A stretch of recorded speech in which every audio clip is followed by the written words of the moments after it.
കടയിൽ നിന്ന് വാങ്ങുന്ന അതേ ടേസ്റ്റിൽ നമുക്ക് വീട്ടിൽ അൽഫാം ഉണ്ടാക്കാവേ. അപ്പോൾ ഇതിനായിട്ട് കുറച്ച് പുതിനയില, 2-3 പച്ചമുളക്, കുറച്ച് ഇഞ്ചി, കുറച്ച് വെളുത്തുള്ളി ഇതെല്ലാം കൂടി നമുക്കൊന്ന് അരച്ചെടുക്കാം. ഇനി ചിക്കൻ വലിയ കഷ്ണങ്ങളായിട്ട് കഴുകി റെഡിയാക്കി വെച്ചിട്ടുണ്ട്. അതിലേക്ക് അരപ്പ് ചേർത്ത് കൊടുത്തിട്ടുണ്ട്. ഇനി കട്ട തൈരാണ് 1.5 സ്പൂണോളം ചേർത്ത് കൊടുക്കുന്നുണ്ട്. 1.5 സ്പൂൺ കാശ്മീരി ചില്ലി പൗഡർ, ഇനി 1 സ്പൂൺ മല്ലിപ്പൊടി.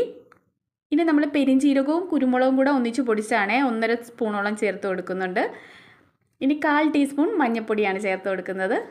ഇനി 1 സ്പൂണോളം ഗരം മസാല പൊടിച്ചുകൂടി ചേർത്തിട്ട് ഇനി നമുക്ക് ഇതിലേക്ക് ആവശ്യത്തിന് ഉപ്പ് കൂടെ ചേർത്ത് വെളിച്ചെണ്ണയാണ് കേട്ടോ 1 സ്പൂണോളം ഒഴിച്ചു കൊടുക്കുന്നുണ്ട്. ഇനി ഒരു നാരങ്ങയോളം പിഴിഞ്ഞു കൊടുക്കുന്നുണ്ട് കേട്ടോ. ഇനി നന്നായിട്ട് നമുക്കിതൊന്ന് മിക്സ് ചെയ്തിട്ട് ഒരു അരമണിക്കൂർ വെച്ചതിന് ശേഷമാണ് കേട്ടോ എടുക്കുന്നത്. ഇത് നന്നായിട്ട് അരപ്പൊക്കെ പിടിച്ചിട്ടുണ്ട്. ഇനി നമുക്കിത് ഗ്രില്ല് ചെയ്തെടുക്കാം. ഇനി നമ്മളിത് പുറത്തടുപ്പിലാണ് കേട്ടോ. തിരിച്ചും മറിച്ചും ഒക്കെ കുറച്ച് നേരം ഇട്ട് കഴിയുമ്പോൾ നല്ല ടേസ്റ്റി ആയിട്ടുള്ള അൽഫാം റെഡിയാണ്.